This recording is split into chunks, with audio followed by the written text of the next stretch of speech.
చెప్పండి సార్, తెలుగుదేశం ప్రభుత్వం పరిపాలన మొదలయ్యి 100 రోజుల్ని పూర్తి చేసుకుంది. ఎట్లా అనిపిస్తుంది మీకు ఈ ప్రభుత్వ పనితీరు? బాగుందండి. ప్రస్తుతం అంటే మేము అబ్జర్వ్ చేస్తున్నాం 100 రోజుల నుంచి కూడా చాలా విషయాల్లో వాళ్ళు ముందుకు వెళుతున్నారు. అంటే పాజిటివ్గానే, అంటే గత ప్రభుత్వంలో జరిగిన చిన్న చిన్న పొరపాట్లు కానీ తప్పిదాలు కానీ అవన్నీ కూడా వాళ్ళు జాగ్రత్తగా ముందుకు తీసుకెళ్తున్నారు. ఇప్పుడు రీసెంట్గా అయితే మనం ఇప్పుడు చూసినామంటే తిరుమలది బాగా ట్రెండ్ అయ్యి ఎక్కడ పెట్టినా అదే న్యూస్ వస్తుంది అనమాట. అది నిజంగా అది ఫస్ట్ విన్నప్పుడు మరి నమ్మకం కలగలేదు. ఇలా చేయగలుగుతుందా ప్రభుత్వం ఇలాంటిది అనేది. మరి ఆ ప్రభుత్వంలో ఏం జరిగిందో వాళ్ళు ఎందుకు అది మరి చూసుకోలేదా, మరి ఎట్లా జరిగిందో తెలియదు. కానీ దాన్ని మాత్రం చాలామంది మనోభావాలు దెబ్బతిన్నాయండి. ఈరోజు శనివారం ఉదయం మేము నిద్రలేదు, మా ఇల్లు అంతా తుడుచుకొని మేమంతా పూజ చేసుకొని ఈరోజు అలా వచ్చానమాట ఇక్కడ బయటికి. ఎట్లా సరే ప్రశాంతంగా ఉందామని వచ్చే పని ఇంకా చాలా హర్ట్ అయ్యామండి. అది విన్నప్పుడు అసలు కొంచెం మనసు అంతా కలిసి వేసినట్టు అయిపోయింది. కానీ ప్రభుత్వం ఈ విషయాలను ఖచ్చితంగా దాని మీద ఎంక్వైరీ చేసి అసలు కంప్లీట్గా అసలు ఏం జరిగింది, ఎందుకు జరిగింది, అలాంటి ఎందుకు మార్చాల్సి వచ్చింది ఆ కాంట్రాక్టర్స్ని, అసలు ఇన్నాళ్ళు మేము ఇప్పుడు గుర్తొస్తుంది. అంటే మేము మధ్యలో కూడా తిరుపతికి వెళ్ళాం. అంటే అలాంటివన్నీ మనం తిన్నామా అంటే దేశంలో చాలామంది బ్రాహ్మణులు ఉంటారండి, చాలామంది నాన్ వెజిటేరియన్ ఉంటారు. వాళ్ళు జీవితకాలంలో అసలు నాన్ వెజ్ తినరు. ఇప్పుడు వాళ్ళకి తెలియకుండానే వాళ్ళకి వెళ్ళిన అలాంటి వాళ్ళకి తెలిసినప్పుడు వాళ్ళు మానసికంగా ఎంతో కుమిలిపోయి ఉంటారు ఇళ్లలో. ఇది చాలా తప్పు అండి. ఇలాంటివే కాదు చాలా విషయాలు వస్తున్నాయండి బయటకు. గత ప్రభుత్వం 5 ఏళ్లలో అసలు అప్పుడు తెలియకుండా అందరిని భయపెట్టి బయటకు రాకుండా చేసినట్టు అని మనకు తెలుసు. అన్ని మేము నేను పొలిటికల్గా అబ్జర్వ్ అవుతూ ఉంటాను, అన్ని అప్డేట్ అవుతుంటాను అనమాట. ఇప్పుడు మీడియాలో చూస్తూ ఉంటాను. కానీ ఈ ప్రభుత్వం ఇంకా స్ట్రిక్ట్గా ఇటువంటి విషయాలన్నీ తీసుకోవాలండి. ఈ మధ్య వరదలు వచ్చినప్పుడు కూడా మనం చూసాము. ఈ ప్రభుత్వం రావడం ఇమీడియట్గా వాళ్ళకి చాలా పెద్ద ఛాలెంజ్ అనమాట చంద్రబాబు నాయుడు గారికి. అసలు ఎంత పెద్ద వరదలు జీవితకాలంలో చూడలేదు. కానీ ఎంత అసలు మేము చూస్తుంటే అసలు ఆయన అంత వయసులో ఆయనకి అంత కష్టపడాల్సిన అవసరం ఏందనుకున్నాం. కానీ చాలా బాగా చేశారు. అందరూ కూడా మేము తర్వాత బయట మేము ఇట్లా చూస్తున్నప్పుడు కొంతమంది చాలా సంతృప్తి వ్యక్తం చేశారనమాట. ఇలాంటి విషయాలు చాలా మనం రోజు ఒకటి చూస్తూ ఉన్నాం అనమాట. ప్రభుత్వం మద్యం పాలసీ అన్నారు మీరు, అది మద్యం పాలసీ వస్తుంది. గత ప్రభుత్వంలో తెలిసిందేనండి. మద్యం పాలసీలో అన్ని వాళ్ళ సొంత బ్రాండ్లు, అసలు మా గతంలో ఉన్న బ్రాండ్లు ఏమీ లేకుండా చేశారు. అవి ఈ రోజు ఒకటి ఉంటే రేపు ఒకటి ఉన్నాడు, అలా చాలామంది ఇబ్బందులు పడ్డారు. తాగేవాళ్ళు పాపం అది కూడా డబల్ రేట్లు చేశారు. ఇప్పుడు ఏదో రేట్లు తక్కువ అని నేను ఈ మధ్య చూశాను టీవీలో. పాత పాలసీలు మంచి మందులు ఇస్తున్నారని, అది కూడా మా ముందు తాగే ప్రియులకి హ్యాపీనే వాళ్ళు కూడా అవడంగా. ఆ విధంగా చాలా విషయాల్లో పాజిటివ్గానే ఈ గవర్నమెంట్ ముందుకు వెళుతుంది.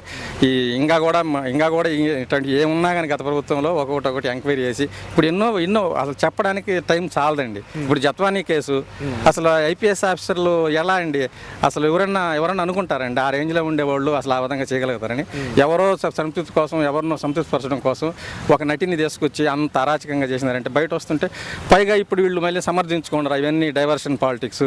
ఆయన 100 రోజుల పరిపాలన బాగలేదని చెప్పడానికి నువ్వు నేను కాదు కదండి, ప్రజలు అనుకోవాలి. ప్రజలు బాగలేదనిపిస్తే వాళ్ళు ఖచ్చితంగా ఇప్పుడు గత ప్రభుత్వం బాగుంటే మళ్ళీ ఎందుకు ఓడిపోయారు, 151 నుంచి 11కి పడిపోయారని దానికి కారణం ఏంది? రేపు వీళ్ళు కూడా తప్పు చేస్తే అదే జరుగుతుంది.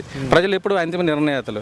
కాబట్టి ఇప్పటి వరకు అయితే నేను ఒక మామూలు వ్యక్తిగా నేను అబ్జర్వేషన్ ఏంటంటే 100 రోజులు బాగుందండి. ఇదే విధంగా చంద్రబాబు నాయుడు గతం కన్నా ఇప్పుడు చాలా ఇదిగా పరిపాలన సీరియస్గా ఉన్నాడు. వాళ్ళ మంత్రులకు కూడా గట్టిగా వార్నింగ్లు ఇస్తున్నారు. ఆ మీటింగ్లో చూసినప్పుడు చిన్నది జరిగినా కానీ ఒప్పుకునే సమస్య లేదు, మీరు అలా చేయలేనప్పుడు తప్పుకోండి అని చెప్తున్నారు. పవన్ కళ్యాణ్ కూడా బాగా సపోర్ట్ ఇస్తున్నాడు. వాళ్ళిద్దరూ అసలు కలిసి చాలా వాళ్ళ కాంబినేషన్ చూస్తుంటే రాష్ట్రానికి మంచి రోజులు వచ్చాయి. ఇంక ముందు కూడా మా రాష్ట్రంగా ముందుకు మంచిగా అభివృద్ధి చెందుతుంది. నిరుద్యోగ సమస్యలు అయితే కానీ చాలా విషయాల్లో వాళ్ళు ఇక పంచాయతీ రాజులు అయితే చూస్తున్నారు. పవన్ కళ్యాణ్ గారు ఎంత యాక్టివ్గా ఉన్నారు, ఎంత ఇదిగా ఆయన చూచుకుపోయి చేస్తున్నారు, అన్ని అవార్డులు కూడా తీసుకొస్తున్నారు. కాబట్టి ప్రభుత్వ పరంగా మనకు ఏమీ ఇబ్బంది లేదండి, చాలా హ్యాపీగా ఉంది. ఈ జరిగిన రాజకీయాలు అన్నీ బయటకు లాగాలి, మళ్ళీ ఒక గాడిలో పెట్టి రాష్ట్రం ఇంకా అభివృద్ధి చెందాలి. ఇక 10 ఏళ్ళు వరకు ఇళ్ళే ఉండి నెంబర్ 1గా రాష్ట్రం చేయాలని చంద్రబాబు నాయుడు మేము కోరుకుంటున్నామండి. సరే, ఇకపోతే చెప్పండి, విజయవాడ వరదలకు సంబంధించి ప్రత్యర్థి పార్టీ వాళ్ళు బోట్లను ఉపయోగించి ప్రకాశం బ్యారేజ్ గేట్లను సైతం డెమాలిష్ చేయాలని చూశారని చెప్పి అలిగేషన్స్ ఉన్నాయి కదా, దాని పట్ల మీ కామెంట్ ఏంటి? అవునండి, అది కూడా ఒక విషయం వచ్చిందండి బోట్లది. అవన్నీ కూడా ఎందుకంటే అనుమానాలు అంటే ఎంతవరకు తెలియదు, దాంట్లో ఎంతవరకు నిజం ఉంది, నిజంగానే వదిలేశారా వాళ్ళు కావాలని, లేదా ఆయన కొట్టుకొని వచ్చాయి అంత పెద్ద వరదకి.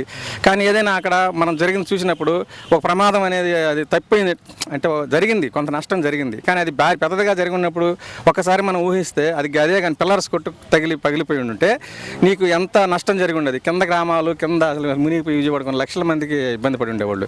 కానీ దాన్ని కూడా డీప్గా ఆల్రెడీ గవర్నమెంట్ చెప్పేది అది ప్రాథమికంగా అవి వైసీపీ పార్టీ సంబంధించిన వాళ్ళని చెప్తున్నారు. అది కూడా కూలంకషంగా ఎంక్వైరీ చేయాలండి.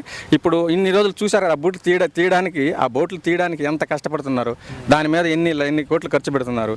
అవి ఉంటే అన్ని 3 కట్టి ఉండాల్సిన అవసరం ఏమిటి? విడివిడిగా వచ్చి ఉంటే ఇంత అనుమానాలు వచ్చి ఉండవు. ఖచ్చితంగా దాన్ని డెప్త్గా గవర్నమెంట్ ఎంక్వైరీ చేయాలి.